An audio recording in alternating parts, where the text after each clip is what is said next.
To Build a Fire by Jack London.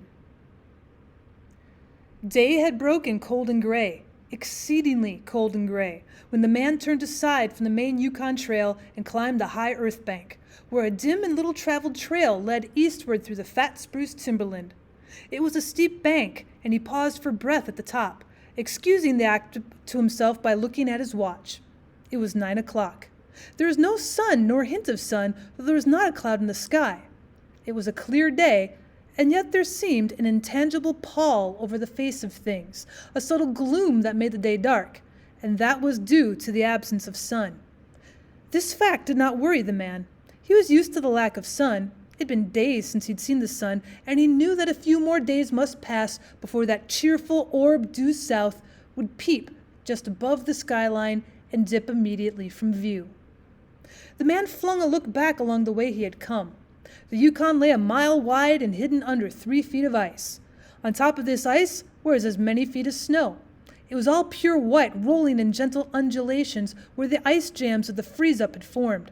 North and south, as far as the eye could see, it was unbroken white, save for a dark hairline that curved and twisted from around the spruce-covered island to the south, and that curved and twisted away into the north, where it disappeared behind another spruce-covered island. This dark hairline was the trail, the main trail, that led south 500 miles to the Chilkoot Pass, Daia, and Saltwater, and that led north 70 miles to Dawson, and still on to the north 1,000 miles to Nulato, and finally to St. Michael on Bering Sea, 1,000 miles and a half thousand more. But all this, the mysterious far-reaching hairline trail, the absence of sun from the sky, the tremendous cold, and the strangeness and weirdness of it all, made no impression on the man. It was not because he was long used to it. He was a newcomer in the land, a Chicago, and this was his first winter. The trouble with him was that he was without imagination. He was quick and alert in the things of life, but only in the things, not in the significances. 50 degrees below zero meant 80-odd degrees of frost. Such fact impressed him as being cold and uncomfortable. And that was all. It did not lead him to meditate upon his frailty as a creature of temperature, and upon man's frailty in general, able only to live within certain narrow limits of heat and cold. And from there on, it did not lead him to the conjectural field of immortality and man's place in the universe. 50 degrees below zero stood for a bite of frost that hurt and must be guarded against by the use of mittens, ear flaps, warm moccasins, and thick socks. 50 degrees below zero was to him just precisely 50 degrees below zero.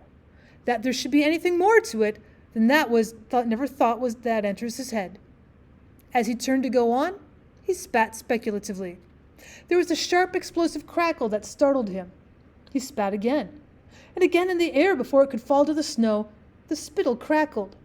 He knew that at 50 below, spittle crackled on the snow, but this spittle had crackled in the air. Undoubtedly, it was colder than 50 below. How much colder, he did not know. But the temperature did not matter. He was bound for the old claim on the left fork of Henderson Creek, where the boys were already. They had come over across the divide from Indian Creek, a country where they had come the roundabout way to take a look at the possibilities of getting out logs in the spring from the islands in the Yukon. He would be into camp by 6 o'clock. A bit after dark, it was true, but the boys would be there, and a fire would be going, and a hot supper would be ready. As for lunch, he pressed his hand against the protruding bundle under his jacket. It was also under his shirt, wrapped up in a handkerchief and lying against the naked skin. It was the only way to keep the biscuits from freezing. He smiled agreeably to himself as he thought of those biscuits, each cut open and sopped in bacon grease, and each enclosing a generous slice of fried bacon. He plunged in among the big spruce trees. The trail was faint. A foot of snow had fallen since the last sled had passed over, and he was glad he was without a sled, traveling light. In fact, he carried nothing but the lunch wrapped in the handkerchief. He was surprised, however, at the cold. It certainly was cold, he concluded, as he rubbed his numb nose and cheekbones with the mittened hand. He was a warm-whiskered man, but the hair on his face did not protect the high cheekbones and the eager nose that thrust itself aggressively into the frosty air. At the man's heels trotted a dog, a big native husky, the proper wolf dog, gray-coated and without any visible or temperamental difference from its brother, the wild wolf. The animal was depressed by the tremendous cold. It knew that it was no time for traveling. Its instinct told a truer tale than it was told to the man in the man's judgment. In reality, it was not merely colder than 50 below zero, it was colder than 60 below, than 70 below. It was 75 below zero. Since the freezing point is 32 above zero, it meant that 107 degrees of frost was obtained. The dog didn't know anything about thermometers. Possibly in its brain there was no sharp consciousness of a condition of a very cold, such as there was in the man's brain. But the brute had its instinct. It experienced a vague but menacing apprehension that subdued it and made it slink along at the man's heels, and that made it question eagerly every unwanted movement of the man, as if expecting him to go into camp or to seek shelter somewhere and build a fire. The dog had learned fire. It wanted fire, or else to burrow under the snow and cuddle its warmth away from the air. The frozen moisture of its breathing had settled on its fur in a fine powder of frost, and especially were its jowls, muzzle, and eyelashes whitened by its crystalled breath. The man's red beard and mustache were likewise frosted, but more solidly, the deposit taking the form of ice and increasing with every warm, moist breath he exhaled. Also, the man was chewing tobacco, and the muzzle of ice held his lips so rigidly that he was unable to clear his chin when he expelled the juice. The result was a crystal beard of the color and solidity of amber was increasing its length on his chin. If he fell down, it would shatter itself like glass into the brittle fragments. But he did not mind the appendage. It was the penalty all tobacco chewers paid in the country, and he had been out before in 2 cold snaps. They had not been so cold as this, he knew, but by the spirit thermometer at 60 mile, he knew they'd been registered at 50 below and 55. He held on through the level stretch of woods for several miles and crossed a wide flat of niggerheads and dropped down a bank to the frozen bed of a small stream. This was Henderson Creek, and he knew he was 10 miles from the forks. He looked at his watch. It was 10 o'clock. He was making 4 miles an hour, and he calculated that he'd arrive in Forks at 12:30. He decided to celebrate that event by eating his lunch there. The dog dropped in again at his heels with a tail drooping discouragement as the man swung along the creek bed. The furrow of the old sled trail was plainly visible, but a dozen inches of snow covered the marks of the last runners. In a month, no man had come up or down that silent creek. The man held steadily on. He was not much given to thinking, and just then particularly had nothing to think about save that he would eat lunch at the Forks, and that at 6 o'clock he'd be in camp with the boys. There was nobody to talk to, and had there been, speech would have been impossible because of the ice muzzle on his mouth. So he continued monotonously to chew tobacco and to increase the length of his amber beard. Once in a while the thought reiterated itself that it was very cold, and that he had never experienced such cold. As he walked along, he rubbed his cheekbones and nose with the back of his mittened hand. He did this automatically, now and again changing hands. But rub as he would, the instant he stopped, his cheekbones went numb, and the following instant the end of his nose went numb. He was sure to frost his cheeks, he knew that, and experienced a pang of regret that he had not devised a nose strap of the sort Bud wore in cold snaps. Such a strap pressed across his cheeks as well, and those saved them. But it didn't matter much after all. What were frosted cheeks? A bit painful, that was all. They were never serious. Empty as the man's mind was of thoughts, he was keenly observant, and he noticed the changes in the creeks, the curves and bends and timber jams, and always he sharply noted where he placed his feet. Once coming around a bend, he shied abruptly like a startled horse, curved away from the place where he'd been walking, and retreated several paces back along the trail. The creek, he knew, was frozen clear to the bottom. No creek could contain water in that Arctic winter. But he knew also that there were springs that bubbled up from outside the hillsides and ran along the snow and on top of the ice of the creek. He knew that the coldest snaps never froze under these springs, and he knew likewise their danger. They were traps. They had pools of water under the snow that might be 3 inches deep or 3 feet. Sometimes a skin of ice half-inch thick covered them, and in turn was covered by the snow. Sometimes there were alternate layers of water and ice skin, so that when one broke through, he kept on breaking through for a while, sometimes wetting himself to the waist. That was why he had shied away in such panic. He'd felt the give under his feet and heard the crackle of the snow-hidden ice skin, and to get his feet in such a temperature meant trouble and danger. At the very least it meant delay, for he would be forced to stop and build a fire, and under its protection to bare his feet while he dried his socks and moccasins. He stood and studied the creek bed and its banks, and decided that the flow of water came from the right. He reflected a while, rubbing his nose and cheeks, then skirted to the left, stepping gingerly and testing the footing for each step. Once clear of the danger, he took a fresh chew of tobacco and swung along at his 4-mile gait. In the course of the next 2 hours, he came upon several similar traps. Usually the snow above the hidden pools had a sucking and candied appearance that advertised the danger. Once again, however, he had a close call, and once, suspecting danger, he compelled the dog to go on in front. The dog did not want to go. It hung back until the man shoved it forward, and then it went quickly across the white, unbroken surface. Suddenly it broke through, floundered to one side, and got away to firmer footing. It had wet its forefeet and legs, and almost immediately the water that clung to it turned to ice. It made quick efforts to lick the ice off its legs, then dropped down in the snow and began to bite out the ice that had formed between the toes. Well, this was a matter of instinct. To permit the ice to remain would mean sore feet. It did not know this. It merely obeyed the mysterious prompting that arose from the deep crypts of its being.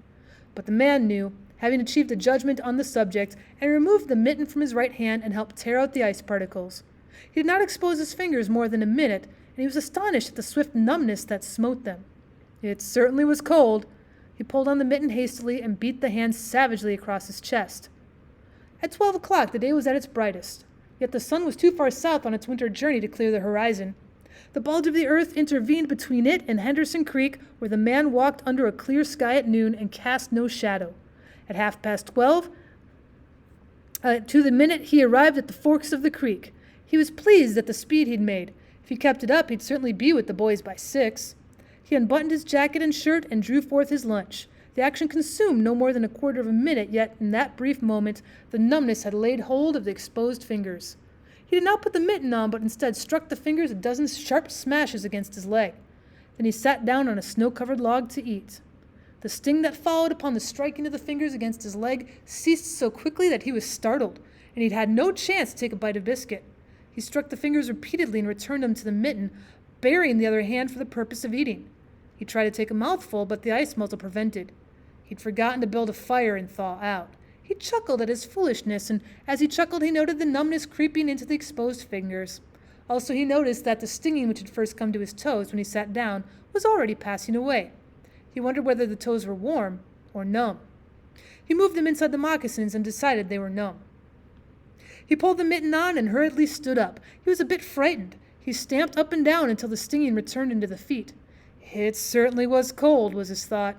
That man from Sulphur Creek had spoken the truth when telling how cold it sometimes got in the country, and he had laughed at him in the time. That showed one must not be too sure of things. There was no mistake about it. It was cold. He strode up and down, stamping his feet and threshing his arms until reassured by the returning warmth. Then he got out matches and proceeded to make a fire.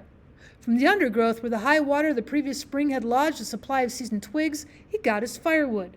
Working carefully from a small beginning, he soon had a roaring fire, over which he thawed the ice from his face and in the protection of which he ate his biscuits.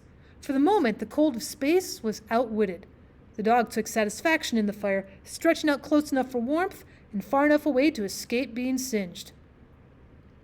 When the man had finished, he filled his pipe and took his comfortable time over a smoke. Then he pulled on his mittens, settled the ear flaps of his cap firmly about his ears, and took the creek trail up the left fork. The dog was disappointed and yearned back toward the fire. This man did not know cold. Possibly all the generations of his ancestry had been ignorant of cold, of real cold, of cold 107 degrees below freezing point. But the dog knew, all its ancestry knew, and it had inherited the knowledge, and it knew that it was not good to walk abroad in such fearful cold. It was the time to lie snug in a hole in the snow and wait for a curtain of cloud to be drawn across the face of outer space whence this cold came. On the other hand, there was a keen intimacy between the dog and the man.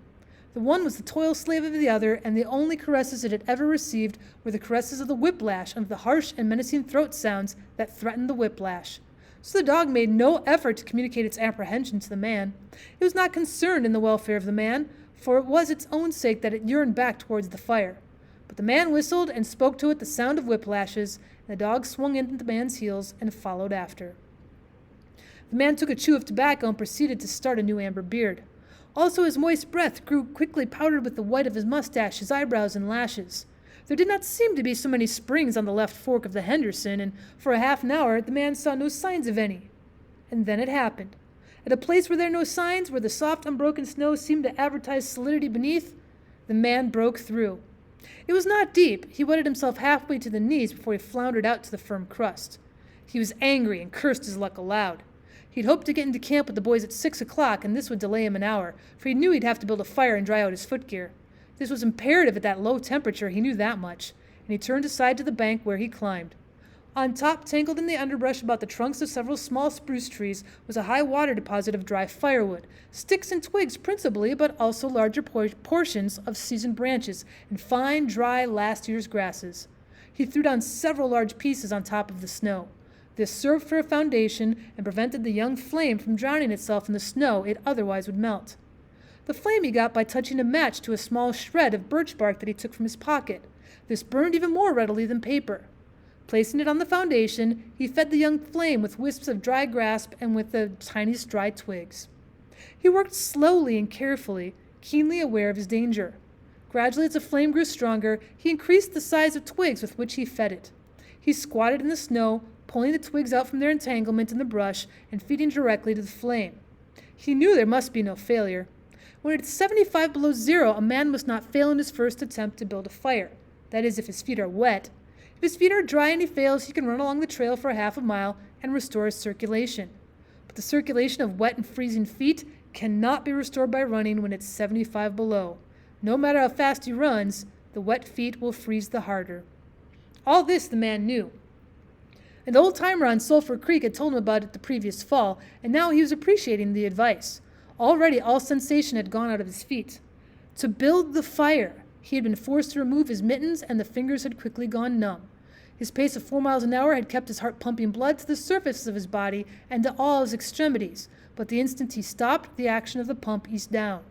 The cold of the space smote the unprotected tip of the planet, and he, being on that unprotected tip, received the full force of the blow. The blood of his body recoiled before it. The blood was alive like the dog, and like the dog, it wanted to hide away and cover itself up from the fearful cold. So long as he walked 4 miles an hour, he pumped that blood willy-nilly to the surface. But now it ebbed away and sank down into the recesses of his body. The extremities were the first to feel his absence. His wet feet froze the faster, and his exposed fingers numbed the faster, although they had not yet begun to freeze. Nose and cheeks were already freezing, while the skin of all of his body chilled as it lost its blood. But he was safe. Toes and nose and cheeks would only be touched by the frost, for the fire was beginning to burn with strength. He was feeding it with the twigs the size of his finger. In another minute, he'd be able to feed it with branches the size of his wrist, and then he could remove his wet footgear. And while it dried, he'd keep his naked feet warm by the fire, rubbing them at first, of course, with snow. The fire was a success. He was safe. He remembered the advice of the old-timer on Sulphur Creek and smiled. The old-timer had been very serious in laying down the law that no man must travel alone in the Klondike after 50 below. Well, here he was. He'd had the accident. He was alone, and he had saved himself. Those old-timers were rather womanish, some of them, he thought. All a man had to do was keep his head, and he was all right. Any man who was a man could travel alone. But it was surprising the rapidity with which his cheeks and nose were freezing. He had not thought his fingers could go lifeless in so short a time. Lifeless they were, for he could scarcely make the move together to grip a twig, and they seemed remote from his body and from him. When he touched a twig, he had to look and see whether or not he had a hold of it. The wires were pretty well down between him and his finger ends, all of which counted for little. There was the fire, snapping and crackling and promising life with every dancing flame. He started to untie his moccasins. They were coated with ice. The thick German socks were like sheaths of iron halfway to the knees, and the moccasin strings were like rods of steel all twisted and knotted as if by some conflagration. For a moment he tugged with his numb fingers, and then, realizing the folly of it, he drew his sheath knife. But before he could cut the strings, it happened. It was his own fault, or rather his mistake. He should not have built the fire under the spruce tree. He should have built it in the open. But it had been easier to pull the twigs from the brush and drop them directly on the fire. Now the tree under which he had done this carried a weight of snow on its boughs. No wind had blown for weeks, and each bough was fully freighted. Each time he pulled a twig, he communicated a slight agitation to the tree. An imperceptible agitation so far as he was concerned, but an agitation sufficient to bring about the disaster. High up in the tree, one bough capsized its load of snow. This fell on the boughs beneath, capsizing them. This process continued, spreading out and involving the whole tree. It grew like an avalanche, and it descended without warning upon the man and the fire was blotted out. Where it had burned was a mantle of fresh and disordered snow. The man was shocked. It was as though he'd just heard his own sentence of death. For a moment he sat and stared at the spot where the fire had been. Then he grew very calm. Perhaps the old-timer on Sulphur Creek was right. If he'd only a trail mate, he would have been in no danger now. The trailmate could have built the fire. Well, it was up to him to build the fire over again, and this second time there must be no failure. Even if he succeeded, he would most likely lose some toes. His feet must be badly frozen by now, and there'd be some time before the second fire was ready. Such were his thoughts, but he did not sit and think them. He was busy all the time. They were passing through his mind. He made a new foundation for the fire, this time in the open, where no treacherous tree could blot it out. Next, he gathered dry grasses and tiny twigs from the high-water flotsam. He could not bring his fingers together to pull them out, but he was able to gather them by the handful. In this way, he got many rotten twigs and bits of green moss that were undesirable, but it was the best he could do. He worked methodically, even collecting an armful of the larger branches to be used later when the fire gathered strength. All the while, the dog sat and watched him, a certain yearning wistfulness in its eyes, for it looked upon him as the fire provider, and the fire was slow in coming. When all was ready, the man reached in his pocket for a second piece of birch bark. He knew the bark was there, and though he couldn't feel it with his fingers, he could hear its crisp rustling as he fumbled for it. But try as he would, he could not clutch hold of it. And all the time in his consciousness there was the knowledge that each instant his feet were freezing. This thought tended to put him in a panic, but he fought against it and kept calm. He pulled on his mittens with his teeth and threshed his arms back and forth, beating his hands with all of his might against his sides. He did this sitting down, and he stood up to do it.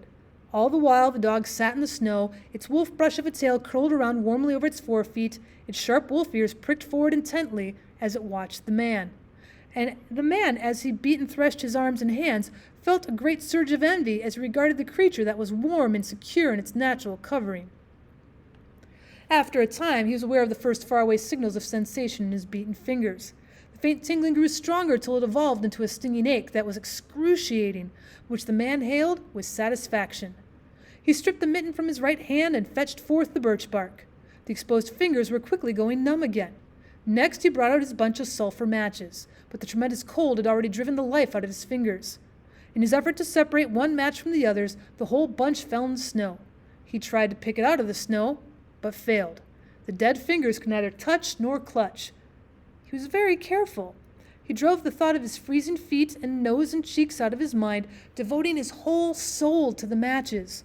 He watched, using the sense of vision in place of that touch, and when he saw his fingers on each side of the bunch, he closed them.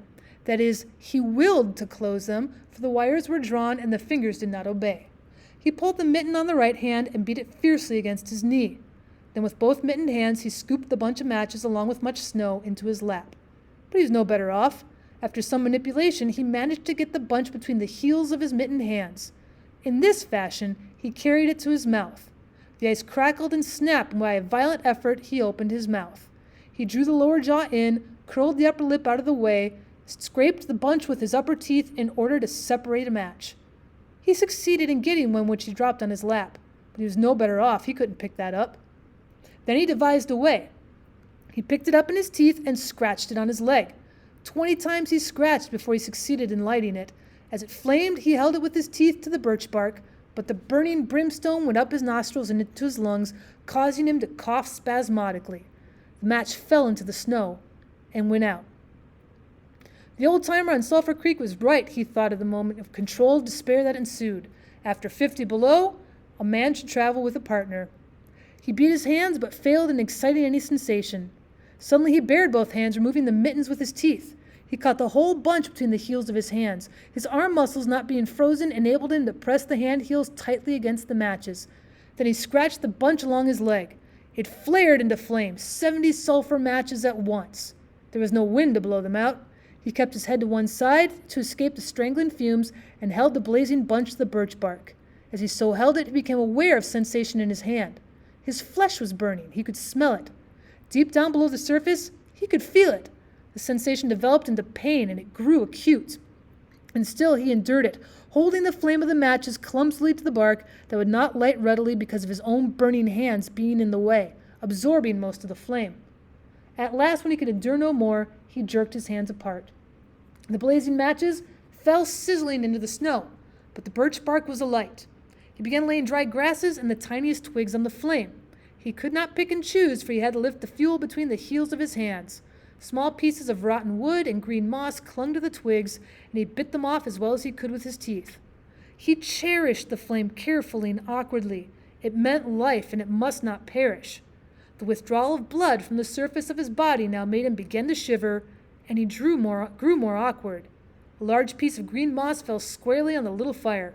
He tried to poke it out with his fingers, but his shivering frame made him poke too far, and he disrupted the nucleus of the little fire, the burning grasses and tiny twigs separating and scattering. He tried to poke them together again, but in spite of the tenseness of the effort, his shivering got away with him, and the twigs were hopelessly scattered. Each twig gushed a puff of smoke and went out. The fire provider had failed. As he looked apathetically about him, his eyes chanced on the dog, sitting across the ruins of the fire from him in the snow, making restless hunching movements, slightly lifting one forefoot then the other, shifting its weight back and forth on them with wistful eagerness. The sight of the dog put a wild idea into his head. He remembered the tale of the man caught in the blizzard who killed a steer and crawled inside the carcass and so was saved. He would kill the dog and bury his hands in the warm body until the numbness went out of them. Then he would build another fire. He spoke to the dog, calling it to him, but in his voice was a strange note of fear that frightened the animal, who had never known the man to speak in such way before. Something was the matter, and its suspicious nature sensed danger. It knew not what danger, but somewhere, somehow in its brain arose an apprehension of the man. It flattened its ears down at the sound of the man's voice, and its restless hunching movements and the liftings and shiftings of its forefeet became more pronounced, but it would not come to the man. He got on his hands and knees and crawled toward the dog.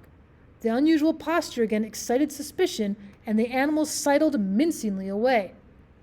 The man sat up in the snow for a moment and struggled for calmness. Then he pulled on his mittens by means of his teeth and got upon his feet. He glanced down at first in order to assure himself he was really standing up, for the absence of sensation in his feet left him unrelated to the earth. His erect position in itself started to drive the webs of suspicion from the dog's mind, and when he spoke peremptorily with the sound of whiplashes in his voice, the dog rendered his customary allegiance and came to him. As it came within reaching distance, the man lost his control. His arms flashed out to the dog, and he experienced genuine surprise when he discovered that his hands could not clutch, that there was neither bend nor feeling in the fingers. He had forgotten in the moment that they were frozen, and they were freezing more and more. All of this happened quickly, and before the animal could get away, he encircled its body with his arms. He sat down in the snow and in this fashion held the dog, while it snarled and whined and struggled. But it was all he could do, hold its body encircled in his arms and sit there.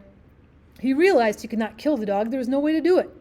With his helpless hands, he could neither draw nor hold his sheath knife, nor throttle the animal.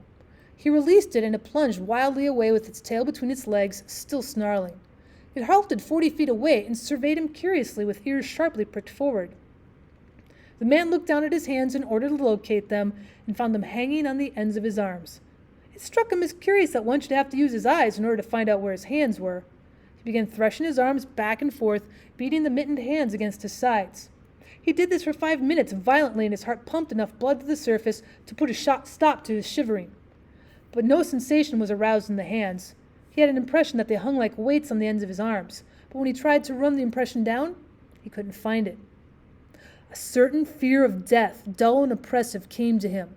This fear quickly became poignant as he realized it was no longer a mere matter of freezing his fingers and toes or of losing his hands and feet, but that it was a matter of life and death with the chances against him.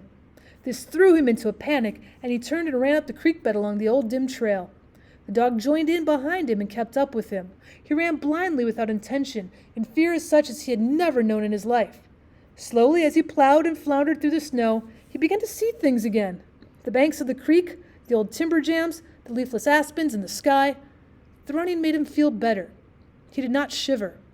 Maybe if he ran on, his feet would thaw out, and anyway, if he ran far enough, he would reach the camp and the boys. Without doubt, he would lose some fingers and toes and some of his face, but the boys would take care of him and save the rest of him when he got there. At the same time, there was another thought in his mind that said he would never get to camp and the boys. It was too many miles away, that the freezing had too great a start on him, and he'd soon be stiff and dead. This thought he kept in the background and refused to consider. Sometimes it pushed itself forward and demanded to be heard, but he thrust it back and strove to think of other things. It struck him as curious he could run on all feet so frozen that he could not feel them when they struck the earth and took the weight of his body. He seemed to himself to skim along above the surface and to have no connection with the earth. Somewhere he'd once seen a winged Mercury, and he wondered if Mercury felt as he felt when skimming over the earth. His theory of running until he reached camp and the boys had one flaw in it. He lacked the endurance. Several times he stumbled, and finally he tottered, crumpled up, and fell. When he tried to rise, he failed. He must sit and rest, he decided, and next time he'd merely walk and keep on going. As he sat and regained his breath, he noted he was feeling quite warm and comfortable. He was not shivering, and it even seemed that a warm glow had come to his chest and trunk. And yet when he touched his nose or cheeks, there was no sensation. Running would not thaw them out, nor would it thaw out his hands and feet. Then the thought came to him that the frozen portions of his body must be extending. He tried to keep this thought down, to forget it, to think of something else. He was aware of the panicky feeling that it caused, and he was afraid of the panic. But the thought asserted itself, and it persisted until it produced a vision of his body totally frozen. This was too much, and he made another wild run along the trail. Once he slowed down to a walk, but the thought of the freezing extending itself made him run again. And all the time the dog ran with him at his heels. When he fell down a second time, it curled its tail over its forefeet and sat in front of him, facing him curiously, eager and intent. The warmth and security of the animal angered him, and he cursed it till it flattened down his ears appeasingly. This time the shivering came more quickly upon the man. He was losing in his battle with the frost. It was creeping into his body from all sides. The thought of it drove him on, but he ran no more than 100 feet when he staggered and pitched headlong. It was his last panic. When he recovered his breath and control, he sat up and entertained in his mind the conception of meeting death with dignity. However, the conception did not come to him in such terms. His idea of it was he'd been making a fool of himself, running around like a chicken with his head cut off. Such was the simile that occurred to him. Well, he was bound to freeze anyway, and he might as well take it decently. With this newfound peace of mind came the first glimmerings of drowsiness. Good idea, he thought, to sleep off to death. It was like taking an anesthetic. Freezing was not so bad as people thought. There were lots worse ways to die. He pictured the boys finding his body the next day. Suddenly he found himself with them, coming along the trail and looking for himself. And still with them, he came around a turn in the trail and found himself lying in the snow. He did not belong with himself anymore, for even then he was out of himself, standing with the boys and looking at himself in the snow. It certainly was cold, was his thought. When he got back to the States, he could tell the folks what real cold was. He drifted on from this to a vision of the old timer on Sulphur Creek. He could see him quite clearly, warm and comfortable and smoking a pipe. "You were right, old hoss. You were right," the man mumbled to the old timer of Sulphur Creek. Then the man drowsed off into what seemed to him the most comfortable and satisfying sleep he'd ever known. The dog sat facing him, waiting. The brief day drew to a close in a long, slow twilight. There were no signs of a fire to be made, and besides, never in the dog's experience had it known a man to sit like that in the snow and make no fire. As the twilight drew on, its eager yearning for the fire mastered it, and with great lifting and shifting on 4 feet, it whined softly, then flattened its ears down in anticipation of being chidden by the man. But the man remained silent. Later the dog whined loudly, and still later it crept close to the man and caught the scent of death. This made the animal bristle and back away. A little longer it delayed, howling under the stars that leapt and danced and shone brightly in the cold sky. Then it turned and trotted up the trail in direction of the camp it knew, where the other food providers and the fire providers were.